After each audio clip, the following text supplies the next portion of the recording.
Next question. At what rate of interest per annum will the simple interest on a sum of money be 5/8 of the sum in 10 years?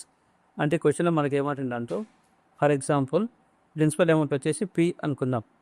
Principal amount P అనుకుంటే ఒక 10 years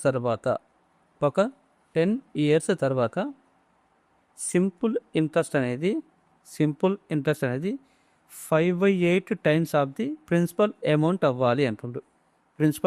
principal amount అనేది pay అయినప్పుడు, అంటే initial amount borrow చేసిన amount pay అయినప్పుడు simple interest అనేది 5/8 times అవ్వాలి.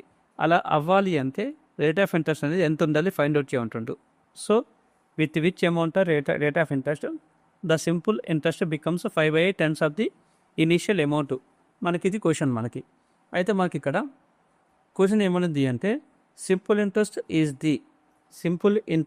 The n times to the initial amount, n times to the principal amount. ఇది మనకున్నటువంటి క్వశ్చన్. సో ఈ కాన్సెప్ట్లో మనకున్నటువంటి రిలేషన్ ఏముంది అంటే, ఇది ఇక్కడ సింపుల్ ఇంట్రెస్ట్ గురించి కాబట్టి 100n is equal to the t into r. ఇది మనకున్నటువంటి కాన్సెప్ట్. సో ఈ కాన్సెప్ట్ ప్రకారం ఇక్కడ మనకి 100 అంటే 100 అవుతుంది. 100 మీన్స్ 100 ఇంటూ ఇక్కడ n నెంబర్ ఆఫ్ టైమ్స్, అంటే మనకి ఎన్నిసార్లు అవ్వాలి, ఇది ఎన్ని టైమ్స్ అవ్వాలంటే 5/8 టైమ్స్ అవ్వాలి. So 5 divide with 8 is equal to the time period ఎంత ఉంది అంటే 10 ఇయర్స్ ఉంది. 10 years into rate of interest అంటే మనం ఫైండ్ అవుట్ చేయాలి. సో ఇదంతా క్యాన్సిల్ చేసుకుంటే ఏమొస్తుంది అంటే 4 2 8, 4 into 25.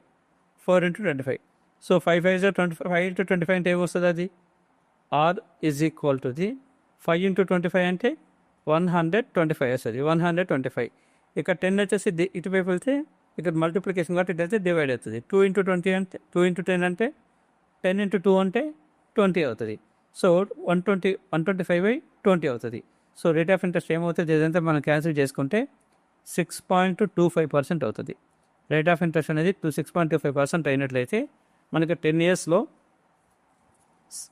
సింపుల్ ఇంట్రెస్ట్ అనేది 5/8 times of the principal amount అవుతుంది.